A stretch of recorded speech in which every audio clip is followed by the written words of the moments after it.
अक्सर ना जब हम किसी वैज्ञानिक सिद्धांत या मान लीजिए किसी मेडिकल डायग्नोसिस की बात करते हैं तो एक बहुत ही स्पष्ट और सटीक जवाब की उम्मीद होती है, जैसे इंजीनियरिंग का कोई नक्शा हो। हाँ बिल्कुल, एकदम ब्लैक एंड व्हाइट। हाँ, मतलब मान लीजिए किसी इंसान की बाह की हड्डी टूट गई है, ठीक है, एक्सरे में वो टूटी हुई सफेद रेखा बिल्कुल साफ दिखाई देती है और डॉक्टर बस उसकी तरफ इशारा करके बता देता है कि भाई समस्या कहाँ है। सही कहा।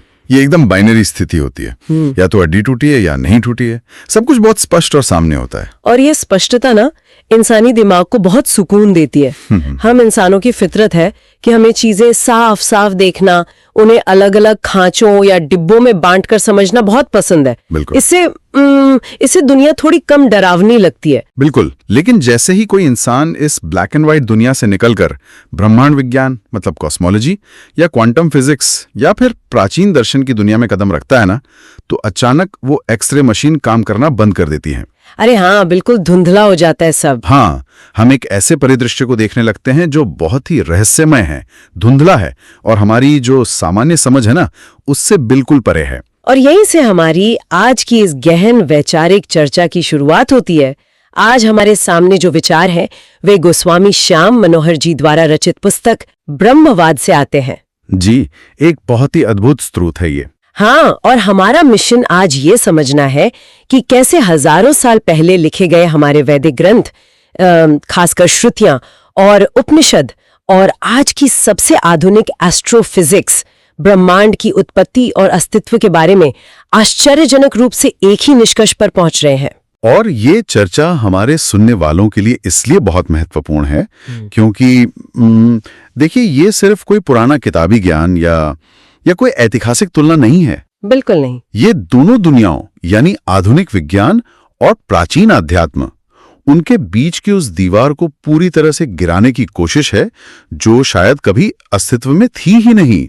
ये हमारे इस पूरे ब्रह्मांड को देखने के नजरिए को जड़ से बदल सकता है। तो चलिए इसे थोड़ा खोलकर समझते हैं। शुरुआत करते हैं उस सबसे बुनियादी सवाल से जिसने हमेशा से इंसान की रातों की नींद उड़ाई है।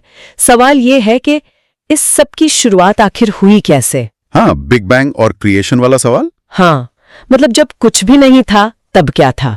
यहाँ जो सबसे दिलचस्प बात है वो ये है कि आधुनिक विज्ञान की बिग बैंग थियरी और प्राचीन दर्शन का शुरुआती बिंदु वो कितना समान है। अच्छा, कैसे? विज्ञान हमें बताता है कि ये पूरा ब्रह्मांड एक सिंगुलैरिटी से प्रकट हुआ है।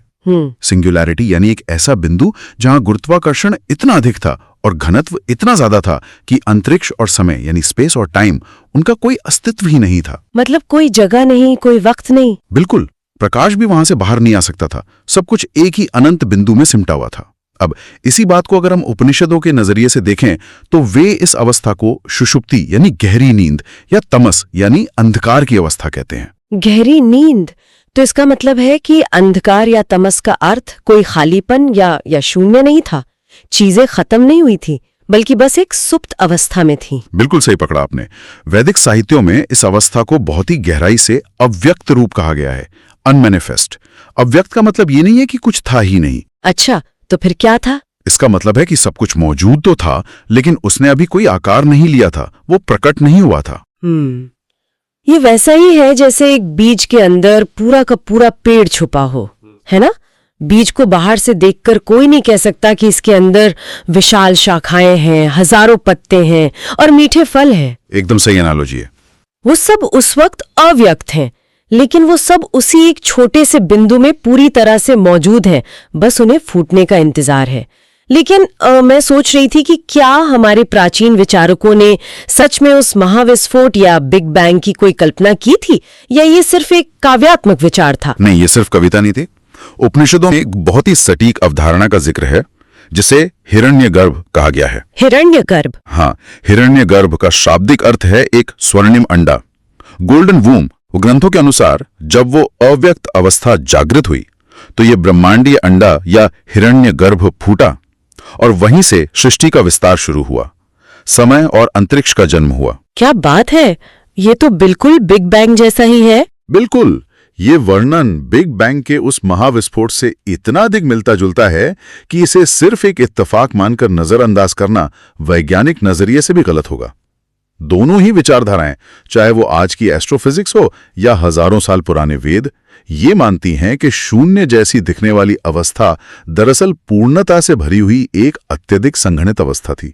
ठीक है, तो मान लेते हैं कि महाविस्फोट हो गया, ब्रह्मांड बन गया, बीज से अंकुर फूट गया, लेकिन उत्पत्ति के बाद क्या? अब ये ब्रह्मांड काम कैसे कर रहा है? ये एक और बड़ा सवाल है। हाँ, क्योंकि आज का विज्ञान हमें बताता है कि बिग बैंग के बाद से ब्रह्मांड लगातार फैल रहा है, गैलेक्सीज एक दूसरे से दूर जा रही हैं, तो क्या ये हमेशा ऐसे ही फैलता रहेगा? इसका अंतिम परिणाम क्या होगा? इस सवाल का जवाब खोजने के लिए ब्रह्मवाद हमें आधुनिक भौतिकी की ऑसिलेटिंग यूनिवर्स थ्योरी और स्ट्रिंग थ्योरी की ओर ले जाता है। Oscillating universe theory? हाँ, ये थ्योरी मानती है कि ब्रह्मांड एक विशाल रबर बैंड की तरह है। ये फैलता है, करोड़ों अरबों साल तक अपनी चरम सीमा तक पहुंचता है और फिर गुरुत्वाकर्षण के कारण वापस सिकुड़ना शुरू कर देता है। वापस उसी बिंदु की तरफ। बिल्कुल, सिकुड़ते सिकुड़ते ये वापस उसी सिंगुलैरिटी में बदल जाता है, जिसे विज्ञान की भाषा में बिग क्रंच कहते हैं, और फिर एक नया बिग बैंग होता है। मतलब ये कोई एक सीधी रेखा नहीं है जिसका कोई अंत हो, बल्कि ये एक अंतहीन लूप है। हाँ, एक निरंतर लूप। और वैदिक साहित्य में इस लूप को बहुत ही स्पष्ट रूप से सर्ग और प्रतिसर्ग का निरंतर चक्र कहा गया है। सर्ग और प्रतिसर्ग? हाँ, सर्ग यानी सृष्टि का निर्माण और विस्तार, और प्रतिसर्ग यानी प्रलय या उसका वापस अपने मूल स्रोत में सिकुड़ जाना। प्राचीन ऋषियों का स्पष्ट मानना था कि ब्रह्मांड कभी भी एक स्थिर अवस्था में नहीं रहता, स्टैटिक नहीं है, ये लगातार एक लय में सांस ले रहा है। और जो आपने स्ट्रिंग थ्योरी का जिक्र किया, वो इसमें कैसे फिट बैठती है? क्योंकि जहां तक मेरी समझ है, क्वांटम फिजिक्स की ये थ्योरी मानती है कि ब्रह्मांड के सबसे छोटे कण असल में कोई ठोस पदार्थ नहीं है। एकदम सही कह रही हैं आप। स्ट्रिंग थ्योरी ये प्रस्तावित करती है कि अगर हम किसी भी परमाणु के सबसे गहरे हिस्से में जाएं, इलेक्ट्रॉन और क्वार्क से भी नीचे, तो वहां हमें कोई ठोस ईंट या कण नहीं मिलेगा। तो वहां क्या है? वहां हमें मिलेंगी ऊर्जा की अत्यंत सूक्ष्म कांपती हुई डोरियां या धागे, जिन्हें स्ट्रिंग्स कहते हैं।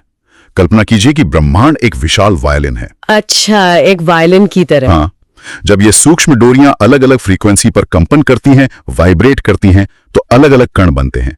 यानी पूरा ब्रह्मांड सिर्फ एक कंपन या म्यूजिकल नोट्स का खेल है। और यही बात ना सच में दिमाग को झकझोर देती है, क्योंकि प्राचीन भारतीय दर्शन में, खासकर कश्मीर शैव दर्शन और वेदांत में, इसे स्पंदन सिद्धांत के रूप में सदियों पहले ही वर्णित किया जा चुका है। बिल्कुल, स्पंदन। हाँ, स्पंदन का मतलब ही है चेतना का वो मूल कंपन जिससे सारी भौतिक वास्तविकता जन्म लेती है।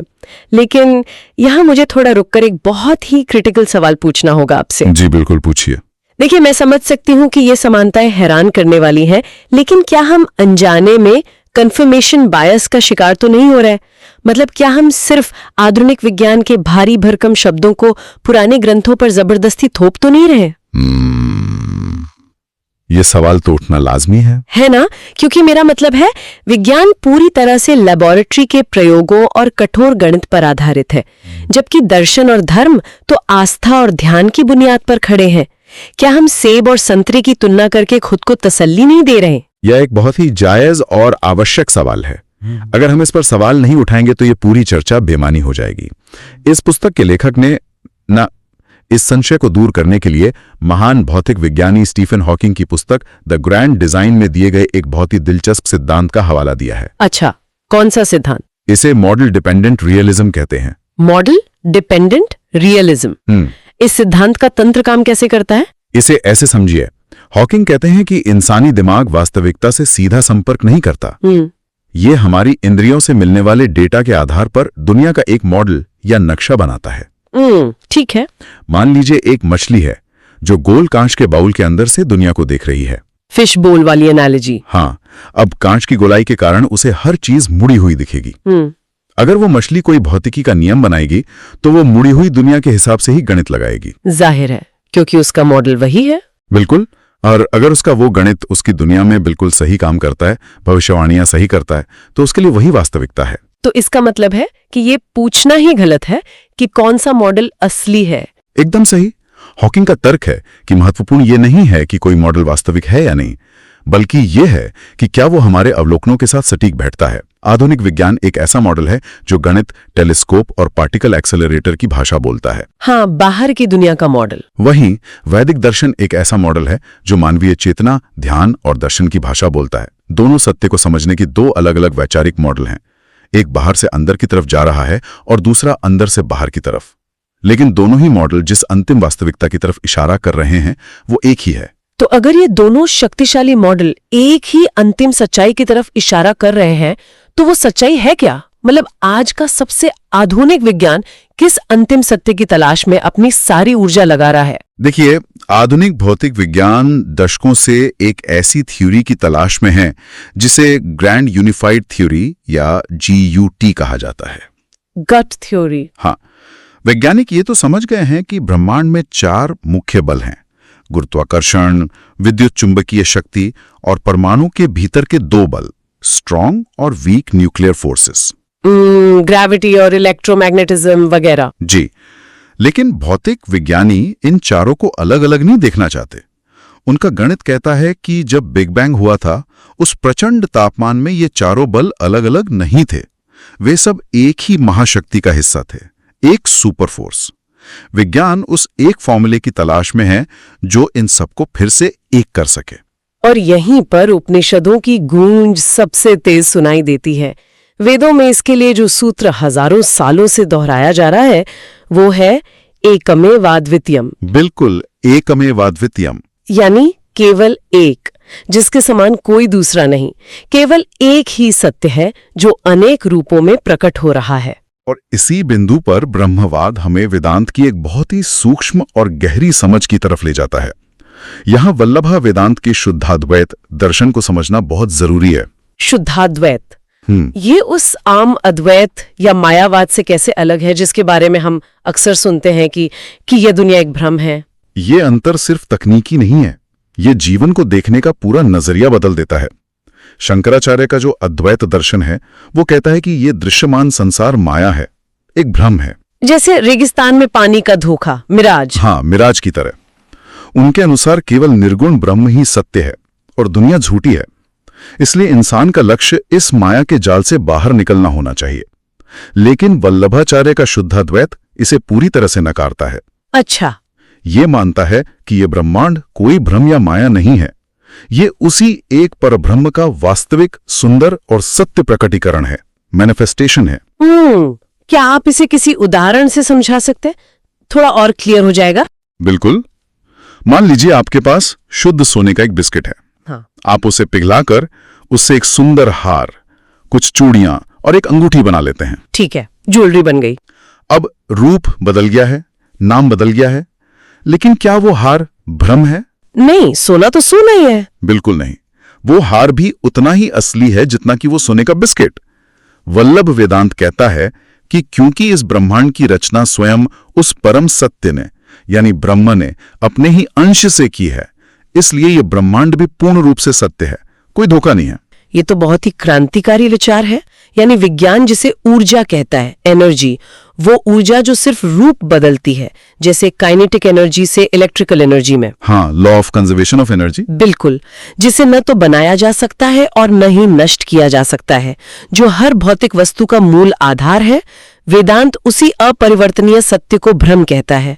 मैं समझ सकती हूँ कि ऊर्जा नष्ट नहीं होती, लेकिन इसे भ्रम कहने से हमारा दुनिया को देखने का नजरिया कैसे बदल जाता है? यहीं पर भौतिकी और दर्शन का सबसे सुंदर संगम होता है। भौतिकी हमें बताती है कि हम और दूर चमकता हुआ तारा एक ही स्टार डस्ट से बने हैं। हम सब एक ही डस्ट हैं। हाँ, और शुद्धाद्वैत हमें बताता है कि चूंकि सब कुछ एक ही ब्रह्म का वास्तविक रूप है, इसलिए दुनिया से भागने की जरूरत नहीं है, बल्कि दुनिया में रहकर उस एक रूपता का, उस वननेस का अनुभव करने की जरूरत है। चलिए, ये तो ही ब्रह्मांड की संरचना की बात, भौतिकी के नियम, ऊर्जा और एक अद्वितीय ब्रह्म। लेकिन अगर ये सब सच है, अगर पूरा ब्रह्मांड एक ही तत्व या ऊर्जा के कंपन से बना है, तो हमारी चेतना यानी हमारी कॉन्शियसनेस भी उसी का हिस्सा हुई? बिल्कुल, 100%। तो भौतिकी के इन भारी भरकम नियमों का हमारी रोजमर्रा की भावनाओं से, हमारी खुशियों से क्या संबंध है? एक इंसान के तौर पर हम इस कॉस्मिक गणित में कहाँ फिट बैठते हैं? अगर हम इसे बड़ी तस्वीर से जोड़कर देखें ना, तो ये चर्चा भौतिक विज्ञान की सीमाओं को पार करके चेतना की गहराई में छलांग लगाती है। ब्रह्मवाद पुस्तक में तैत्तिरीय उपनिषद की आनंद मीमांसा का एक बहुत ही अद्भुत गणितीय विश्लेषण दिया गया है। आनंद मीमांसा? हाँ, ये सचमुच खुशी या आनंद का एक कैलकुलस है। खुशी का गणित। आमतौर पर खुशी को तो हम सिर्फ एक एहसास मानते हैं, इसे मापा कैसे जा सकता है? उपनिषदों के ऋषियों ने इसे मापने का एक बहुत ही तार्किक पैमाना तय किया। उन्होंने एक बेसलाइन बनाई। कैसी बेसलाइन? कल्पना कीजिए एक ऐसे युवा इंसान की जो अपने जीवन के सर्वश्रेष्ठ पड़ाव पर हो, जो पूरी तरह से शारीरिक रूप से स्वस्थ हो, जिसके पास दुनिया भर की तमाम सुख सुविधाएं और धन संपत्ति हो, जो अत्यधिक ज्ञानी हो और जिसके मन में भविष्य का कोई डर न हो। मतलब मानव जीवन का एकदम पूर्ण चरम। बिल्कुल। उस इंसान की खुशी को उपनिषद ने एक मनुष्य आनंद की इकाई माना है, 1 यूनिट ऑफ ह्यूमन ब्लिस। मतलब अगर आज के समय में कहें तो जिसके पास परफेक्ट हेल्थ हो, दुनिया का सारा पैसा हो, बेहतरीन रिश्ते हो और कोई मानसिक तनाव ना हो, ये हमारी बेसलाइन हो गई, नंबर 1। ठीक। अब इसके आगे का गणित सुनिए। हाँ, बताइए। उपनिषद कहता है कि इस एक मनुष्य आनंद को 100 गुना कर दीजिए, 100 से मल्टीप्लाई कर दीजिए, तो वो गंधर्वों का आनंद बन जाता है। ओहो। उस गंधर्व आनंद को फिर 100 गुना करें तो देवों का आनंद, फिर उसे 100 गुना करें तो इंद्र का आनंद। ऐसे ही 100 गुना करते हुए कई स्तरों को पार करने के बाद अंत में जो अनंत आंकड़ा आता है उसे ब्रह्मानंद कहा गया है, ब्लिस ऑफ ब्रह्मन। ये तो एक्सपोनेंशियल ग्रोथ का कोई चरम स्तर है। लेकिन इस गणित के पीछे का असली तंत्र या संदेश क्या है? क्या ये सिर्फ गिनती सिखा रहा है? नहीं, इसका तंत्र बहुत गहरा है। यहां सबसे अहम बात यह है कि वेदांत में आनंद का मतलब केवल दुख का न होना या कोई क्षणिक खुशी नहीं है। तो फिर असली आनंद क्या है? ये आनंद ब्रह्मांड का मूल स्वभाव है। उपनिषद इसे सत चित आनंद कहते हैं। चित यानी जो पूरी तरह से जागरूक या चेतन है, और आनंद यानी जिसका प्राकृतिक स्वभावी पूर्ण खुशी है।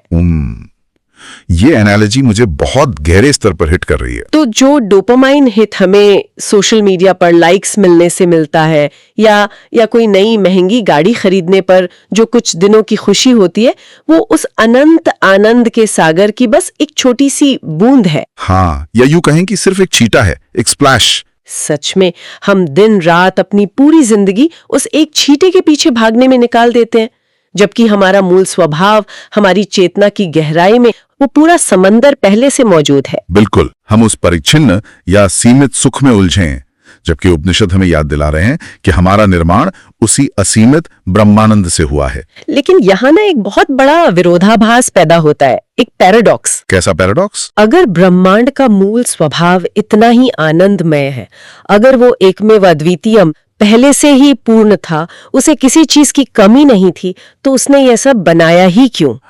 ये बहुत ही गहरा सवाल है ना? ये आकाश गंगा है, ब्लैक होल, हम इंसान, हमारे दुख सुख, ये पूरा ड्रामा, इसका उद्देश्य क्या है आखिर? देखिए, ये दर्शन शास्त्र का और शायद विज्ञान का भी सबसे गूढ़ प्रश्न है। पश्चिमी विज्ञान अक्सर ब्रह्मांड को एक मशीन के रूप में देखता है, एक क्लॉकवर्क यूनिवर्स। हाँ, जहाँ सब कुछ फिक्स्ड है। एक ऐसी जगह जहाँ सब कुछ कड़े नियमों, गुरुत्वाकर्षण और थर्मोडायनेमिक्स के गणितीय कैलकुलेशन से बंधा है। पश्चिमी नजरिया मानता है कि ये एक विशाल फैक्ट्री की तरह है, जहां कारण और प्रवाह, कॉज एंड इफेक्ट की एक नीरस चेन चल रही है, जिसका शायद कोई अंतिम अर्थ नहीं है। मतलब एक अंधा बहरा ब्रह्मांड जो बस एक मशीन की तरह चल रहा है। हाँ, लेकिन ब्रह्मवाद में भारतीय दर्शन, विशेषकर महाप्रभु वल्लभाचार्य के दृष्टिकोण के हवाले से एक बिल्कुल अलग और खूबसूरत विचार प्रस्तुत किया गया है। वे सृष्टि को एक मशीन या फैक्ट्री नहीं, बल्कि भगवान की लीला मानते हैं। लीला का मतलब एक खेल। हाँ, लेकिन खेल शब्द इसके अर्थ को पूरी तरह न्याय नहीं दे पाता। लीला का अर्थ है एक ऐसा कार्य जिसमें कोई बाहरी दबाव ना हो, कोई अधूरापन ना हो जिसे पूरा करना हो, और किसी नियम की मजबूरी ना हो। तो ये कैसे होता है? ये पूरी तरह से स्वाभाविक खुशी और स्वतंत्रता से किया गया कार्य है, स्पॉन्टेनियस जॉय। उपनिषद कहते हैं, सो आकामयत बहुश्याम प्रजाये, यानी उस एक ने इच्छा की कि मैं एक से बहुत हो जाऊं। ये सृष्टि किसी मजबूरी का परिणाम नहीं, बल्कि आनंद के छलकने का परिणाम है, ओवरफ्लो ऑफ जॉय। मतलब ब्रह्मांड कोई फैक्ट्री नहीं है जहां किसी तय टारगेट को पूरा करना है, कोई प्रोडक्शन कोटा पूरा करना है, बल्कि यह एक डांस की तरह है, एक नृत्य। बहुत खूब, बिल्कुल ऐसा ही है। जब कोई खुशी से नाचता है तो उसका लक्ष्य कमरे के एक कोने से दूसरे कोने तक पहुंचना नहीं होता। उसका कोई डेस्टिनेशन नहीं होता। उसका एकमात्र उद्देश्य उस नाचने की प्रक्रिया का आनंद लेना होता है। यह ब्रह्मांड उसी आनंद का एक कॉस्मिक डांस है। क्या बेहतरीन उदाहरण दिया है आपने। और देखिए, जब किसी के मन में ब्रह्मांड की यह छवि बस जाती है एक लीला के रूप में, तो वो कड़ा वैज्ञानिक डिटर्मिनिज्म या भाग्यवाद एक खूबसूरत स्वतंत्रता में बदल जाता है। विज्ञान हमें बताता है कि ब्रह्मांड कैसे काम करता है, और ब्रह्मवाद का यह दर्शन हमें बताता है कि वह क्यों है, सिर्फ आनंद के लिए। यह सचमुच एक बहुत ही शक्तिशाली विचार है। हमने आज की इस वैचारिक यात्रा में कहां से शुरुआत की थी और हम कहां आ गए। हमने देखा कि कैसे बिग बैंग की सिंगुलैरिटी और वैदिक साहित्य की सुषुप्ति एक ही गहरे सत्य को उजागर कर रहे हैं। हाँ, बिल्कुल। हमने ऑसिलेटिंग यूनिवर्स को सर्ग और प्रतिसर्ग के चक्र में धड़कते हुए महसूस किया। क्वांटम स्ट्रिंग थ्योरी के कंपनों को हमने प्राचीन स्पंदन में गूंजते हुए सुना। गट थ्योरी की उस एक खोज को हमने शुद्धाद्वैत के उस ब्रह्म में पहचाना जो इस दुनिया को भ्रम नहीं बल्कि सत्य मानता है। और अंततः हमने इस विशाल ब्रह्मांड को एक ठंडी कैलकुलेटेड मशीन की जगह आनंद से भरी एक लीला के रूप में देखा। सच में ये पुस्तक हमें ये दिखाती है कि कैसे हजारों साल पुराने ऋषि जो अपने भीतर की गहराइयों में गोते लगा रहे थे, और आज के क्वांटम वैज्ञानिक जो विशाल टेलीस्कोप और पार्टिकल एक्सेलरेटर से ब्रह्मांड की परतों को खंगाल रहे हैं, दोनों बिल्कुल अलग अलग रास्तों से चलकर एक ही पर्वत के शिखर पर पहुंच रहे हैं। और जाने से पहले हमारे सुनने वालों के लिए एक ऐसा विचार जो उन्हें आगे सोचने पर मजबूर करेगा। जी बिल्कुल। शुरुआत में मैंने कहा था कि हम अक्सर चीजों को एक्सरे की तरह साफ साफ देखना चाहते हैं, चीजों को डिब्बों में बंद करके उन पर लेबल लगाना चाहते हैं। उपनिषदों में एक बहुत ही अद्भुत बहस है कि उस परम सत्य या ब्रह्म को कभी भी इंसानी शब्दों में नहीं बांधा जा सकता। इसलिए जब ऋषियों से पूछा गया कि वो क्या है, तो वे हार कर कहते नेति नेति, यानी ये नहीं। आप जो भी शब्द बोलेंगे वो सत्य उससे भी बड़ा है। क्योंकि इंसानी शब्द और भाषाएं हमेशा सीमित होती हैं, लिमिटेड होती हैं, और वो सत्य असीमित है। तो हमारे सुनने वालों के लिए सोचने की बात यह है कि आज के समय में जब हमारे सबसे आधुनिक भौतिक वैज्ञानिक डार्क मैटर को समझाने की कोशिश करते हैं और कहते हैं कि ये न तो कोई आम पदार्थ है और न ही खाली जगह, हाँ, या जब वे क्वांटम अवस्थाओं को समझाते हुए कहते हैं कि ये इलेक्ट्रॉन न तो पूरी तरह से कण है और न ही पूरी तरह से तरंग, तो क्या वे वैज्ञानिक अनजाने में हजारों साल पुरानी उसी नेति की भाषा का ही इस्तेमाल नहीं कर रहे हैं? क्या हमारी भाषाएं, हमारे गणितीय फॉर्मूले, हमारी ये एक्सरे मशीन हमेशा से ब्रह्मांड के इस अंतिम और सबसे खूबसूरत सत्य को समझाने के लिए बहुत छोटी रही हैं? ऐसा लगता है कि विज्ञान अब ये स्वीकार करने लगा है कि वो धुंधलापन ही असली सत्य है। बिल्कुल। और इसी विचार के साथ हम अपनी आज की इस चर्चा को यहीं विराम देते हैं। इस रहस्यमयी लेकिन बेहद खूबसूरत ब्रह्मांड की अपनी खोज ऐसे ही जारी रखिए। हमारे साथ जुड़ने के लिए शुक्रिया।